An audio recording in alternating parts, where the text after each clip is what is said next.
a 61-year-old rookie hired on at a big carrier, and for 4 months that company put him through everything it had.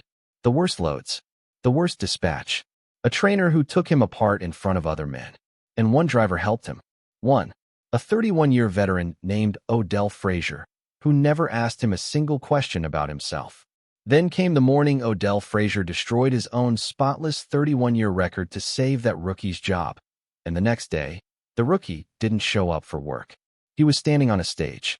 Stay with me all the way to the end of this one, because the last 5 minutes are about a man who did exactly the same thing for Odell Frazier in 1994. Let me start with a comment box. Tarrant Freight Systems ran 340 trucks out of a yard in southern Illinois. It was founded in 1971 by a man named Dutch Tarrant, who started with 1 truck and a hand-lettered sign, and who died in 2016 at 84 years old with his name on the side of 300 trailers. His son Ellis took it over. Ellis Tarrant was 61 years old, and he was, by every measure his accountant cared about, doing fine. Revenue was up. Margins were up. He had grown the fleet by 100 trucks since his father passed. He also had a turnover rate of 90%. For anybody who hasn't been around trucking, let me put that in plain language. It means that if you took a photograph of every driver working there on the 1st of January and took the same photograph the next January, 9 out of 10 faces would be different people. Ellis knew the number. Everybody in the industry has that problem, and he'd been told 100 times it was the cost of doing business. And then, on a Tuesday in February, an exit survey landed on his desk. It was a standard form, a departing driver's paperwork, 10 check boxes, and 1 comment box at the bottom that almost nobody ever fills in. This one had a single sentence written in it, in ballpoint, pressed hard enough to dent the page. It said, "Ask your dispatchers what they say to us at 2 in the morning." That was it. No name on it. The signature line had been left blank on purpose. Ellis Tarrant read it about 9 times. And then he did something he had not done in a long while. He went into his father's old office, which he had never converted into anything, and he opened the bottom drawer of Dutch Tarrant's desk and took out a spiral notebook. His father had kept notes like that his whole life. Half of it was fuel prices and phone numbers, but scattered through it were lines his father used to say out loud, written down like a man reminding himself. And one of them, on a page dated 1979, said this: "A driver who's scared to call in is a driver who'll keep going tired." Ellis Tarrant sat in his dead father's chair and did the honest arithmetic on his own life. 340 drivers, and he could not name 6 of them. He had not walked that yard in 9 years. There was no photograph of him on the company website. He had not sat in a truck since 1994. If any one of those 340 men and women was scared to call in, he had absolutely no way of knowing it. So Ellis Tarrant decided to find out. Here is what he did, and I want to be clear that this was not a stunt. He didn't tell anybody. There was no camera crew. Nobody at Tarrant Freight knew, ever, except one woman in human resources who set up the file and kept her mouth shut for 4 months. He got his CDL current. He'd had one since 1983, and he'd let it go inactive around the time his father got sick, and it took him 5 weeks and a physical he was not proud of to bring it back. Then he applied to his own company under a name that wasn't his. On paper, he was Eli Sharpe, 61, out of Missouri, 9 years out of the industry, coming back to driving because of a divorce and some debt. That backstory, by the way, was chosen carefully. It is the most common story in trucking. Older man, been out a while, needs money. Companies hire men like that all the time and treat them accordingly. And in March, Eli Sharpe walked into an orientation room at Tarrant Freight Systems with 11 other new hires and sat down, and was the oldest person in the room by 19 years. If you have ever wondered what the people under you actually say when you're not in the room, then stay with me, because he found out. Subscribe if you believe a place is only as good as what happens in it when the boss isn't looking. And tell me down in the comments, if your boss worked your job for 1 week, what's the first thing they'd find out? I read every single one. Now let me tell you about the trainer. His name was Kip Vandiver. 38 years old, 11 years with Tarrant, and he ran new hire training on the flatbed side. Kip Vandiver was not a monster. I want to be precise about him, because the story is worse if he's a cartoon. He was a competent driver, and by all accounts a decent enough man off the clock. But he had one method, and his method was pressure. He believed, and he'd say this out loud, that the road weeds people out anyway, so it was kinder to weed them out early. And what that meant in practice was that Kip Vandiver spent 3 weeks with every new hire finding out where their breaking point was. With Eli Sharpe, he found it faster than usual because Eli Sharpe was 61. Day 2, Kip ran him 410 miles with no meaningful break, then had him back a 53-foot trailer into a tight alley dock at a produce warehouse in Effingham with 4 other drivers standing around watching. It took Eli 11 minutes and 3 pull-ups. And Kip Vandiver stood in that lot with his arms crossed and said, loud enough for everyone, "That's why they don't hire old men anymore." Ellis Tarrant, who owned the trailer, the truck, the training program, and the ground Kip Vandiver was standing on, said, "Yes, sir," and pulled forward and tried again. He wrote that sentence down that night. He'd started keeping a notebook. It was the only thing he took from that 4 months that he still has. Then there was night dispatch. The man on nights was named Corey Nettles, 29, 3 years in. And I need you to hold something in your mind about Corey, because it matters at the end. Corey Nettles was not cruel either. Corey Nettles was terrified. Because the night desk at Tarrant Freight was measured on a single number, on-time percentage, and it was posted on a screen in the dispatch office. And the man who ran operations had made it extremely clear what happened to dispatchers whose number slipped. So at 2 in the morning, when Eli Sharpe called in to say he was out of hours and 40 minutes short of the receiver, Corey Nettles said what he had been trained to say. He said, "Just get it there." Ellis asked him what he was supposed to do about his logbook. And Corey Nettles said, and Ellis wrote this one down word for word, "Look, man, I don't know. I just know what happens to me if it's late." That was the 2 o'clock in the morning conversation the exit survey had been talking about. Ellis Tarrant found it in his first 11 days. Now let me tell you about Odell Frazier.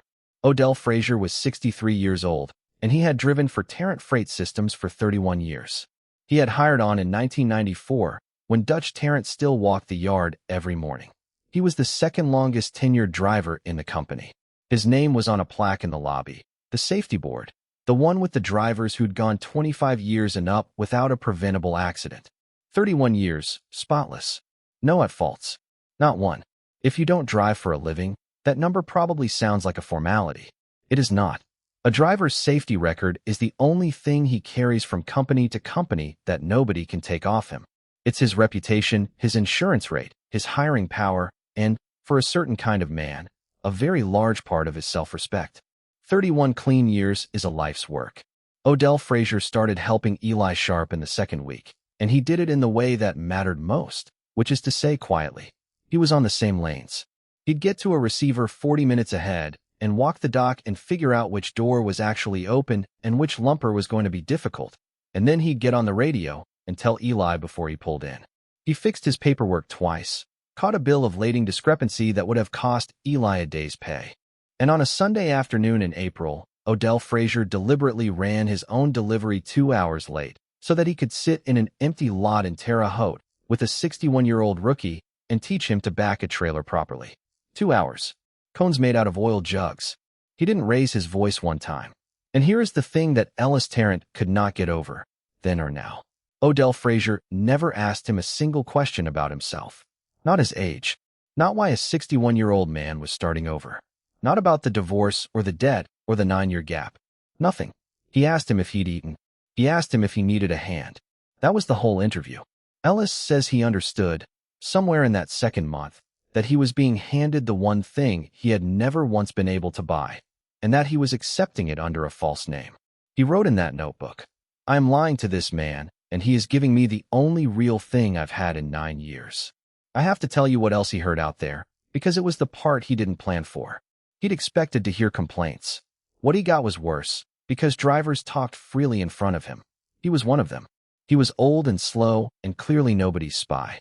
He heard a man in a truck stop in Kentucky explain that he'd run a full week with a fever because the attendance system worked on points, and he was 1 point from a warning. He heard a woman driver say she'd missed her daughter's birthday 2 years running and had stopped promising she'd be there. He heard a kid, maybe 24, say that he'd been told by his dispatcher to stop calling with problems. And then, on a night in May, at a fuel island in Mount Vernon, Ellis Tarrant heard a driver he'd never met say something about him. 2 men were talking about the company. One of them said Tarrant used to be a decent outfit, and the other one said, "Yeah, Dutch Tarrant was a good man." His kid just counts money. Ellis Tarrant stood at a diesel pump at his own fuel island, in his own company jacket, and listened to a stranger use his father's name as a way of insulting him. He says that's the sentence that finished the experiment for him. Everything after that was just paperwork. And let me note the other cost, because it was real. He slept in a truck for 4 months at 61 years old. He lost 14 pounds. His back went bad and stayed bad. He missed his granddaughter's kindergarten graduation, and he did not have a good explanation for his wife, who thought he had lost his mind and told him so. Now here is the day everything turned. It was the 9th of June, at a paper plant outside Vincennes, Indiana. A brutal dock. Blind side, tight radius, concrete bollards. Eli Sharpe scraped the side of his trailer on a bollard. It was minor, a gouge in the sheet and a bent rub rail. No injuries, no other vehicle, maybe $1,800. But under Tarrant Freight's own policy, a policy Ellis Tarrant had approved himself, for years earlier, in a meeting that took 11 minutes. Any at-fault incident within a new hire's first 90 days was an automatic termination. No review. No exceptions. Eli Sharpe was on day 84. Odell Frazier came through that gate about 6 minutes later because they'd been running the same lane, and he saw Eli standing at the corner of that trailer looking at it. And Odell Frazier looked at the damage, and looked at the bollard, and looked at Eli Sharpe, and said, "How many days are you in?" And Eli told him, 84. Odell Frazier stood there for maybe 15 seconds. And then he walked into that shipping office and told the clerk that he had scraped that trailer while repositioning it. And he filled out the incident statement in his own handwriting, and he signed his own name at the bottom of it. Now understand what that cost him. It cost him his annual safety bonus, which was not small. It ended his 31-year clean record. Permanently. It goes in the company file, it goes to the insurance carrier, it comes off the plaque in the lobby. 31 years, one signature gone. Ellis Tarrant tried to stop him. He said, and he remembers exactly how weak it sounded, "You can't do that. That's your record." And Odell Frazier said the sentence that this entire story is built on. He said, "That's right. It's mine. Which means I'm the one who gets to spend it." Then he handed the clerk the pen and walked out to his truck. Ellis Tarrant stood in the parking lot of a paper plant in Vincennes, Indiana, and watched a man he had lied to for 4 months hand over 31 years of his own good name to protect a fiction. He drove back to the yard that night, for 100 miles, and did not sleep. And at 4 in the morning, he sent an email to his VP of operations with the subject line, "Meeting. Friday. Bring your comp plan." That was the end of Eli Sharpe. Let me tell you about Grant Loser. Grant Loser was 45 years old and had been vice president of operations at Tarrant Freight for 6 years. He was, on paper, extremely good at his job. He was the reason margins were up. He had built the metrics, the on-time board, the driver points system, the 90-day termination rule, the dispatch scorecards. All of it. And when Ellis finally sat down and read Grant Loser's own compensation agreement, the one Ellis himself had signed without reading closely enough, he found the thing at the bottom of all of it. Grant Loser's bonus was tied to cost per mile reduction, and high turnover reduces cost per mile. Because drivers who leave inside a year never vest a bonus. They never hit the tenure pay steps. They cost less in insurance because they haven't accrued anything. Nobody had designed a system to churn drivers on purpose. But a man's pay had been quietly rewarding him for it for 6 years, and men follow their pay. Ellis Tarrant had approved that comp plan himself. He says that's the part he can't put on anybody else. The driver meeting was on a Saturday in late June. Tarrant Freight held one every year. It was mostly a barbecue and a safety talk, and about 90 drivers who bothered to show up. Odell Frazier came because he always came. And when they got to the part of the program where the owner usually sent a short video message that nobody paid attention to, the man who walked up to the microphone instead was the old rookie from the flatbed side. Nobody understood. A couple of guys laughed, thinking it was a joke. Kip Vandiver was standing near the back with a plate in his hand. And Ellis Tarrant said into that microphone, "For those of you who've run with me the last 4 months, you know me as Eli Sharpe. That's not my name. My name is Ellis Tarrant, and I own this company." He said the room went so quiet he could hear the ice in the coolers. Then he read out loud, from his notebook, 11 things he had heard in 4 months. He didn't attach names to them. He just read them. He read the one about the man with the fever and the points. He read the one about the woman who stopped promising her daughter. He read Corey Nettles saying, "I just know what happens to me if it's late." And he read the one from the fuel island in Mount Vernon. His father's name, used as an insult. He read that 1 to 90 of his own drivers, out loud, without softening it. He says that was the only part he'd rehearsed, and the only part he couldn't get through cleanly. The private conversation happened Monday morning. Odell Frazier was called to the main office, which had happened maybe 4 times in 31 years, and he assumed with total certainty that it was about the incident report, and that he was being managed out over a trailer scrape at the end of a long career. He told his wife that morning that he figured that was that. Then he sat down across from the man he'd taught to back a trailer in a lot in Terre Haute. Ellis Tarrant told him all of it. And Odell Frazier, 63 years old, 31 years in, sat there for a while and then asked one question. Not an angry one. Ellis says there was no anger in it at all. He said, "So I didn't hit that trailer." Ellis said, "No, you didn't." And Odell Frazier said, "Well, then I'd like my record back, if it's all the same to you." Now here is the part that I have not been able to stop thinking about since I first heard this story. Ellis asked him the question. The obvious one. He said, "Why did you do it? You didn't know me. You'd known me 11 weeks. And Odell Frazier told him about 1994. He'd hired on that spring, 32 years old, brand new to flatbed. And in his 9th week, he'd made a mistake, dropped a trailer on soft ground behind a mill, and put a landing gear through the asphalt. Not a huge amount of money. Enough to end a new man in those days. And an old fellow who'd been standing there watching went into the office and told them he'd been the one who spotted him back, and that it was his call, not the kids. Odell hadn't known who he was. He was just some older man in a work jacket in a yard. It was Dutch Tarrant, the owner, Ellis's father, who used to walk that yard every morning of his life, which is exactly why nobody thought twice about an old man standing in it. And Odell Frazier said Dutch told him one thing afterward, in the parking lot, and then never mentioned it again in the 22 years they worked together. He said, "You'll do it for somebody one of these days." Odell Frazier had been doing it ever since. 31 years. He couldn't give Ellis a number when he was asked. He said maybe 9 or 10 times he'd taken something for a new man, and a lot more times he'd just quietly fixed things before they became a problem. Ellis Tarrant had gone undercover in his own company because he was afraid his father's creed had died with his father. It hadn't.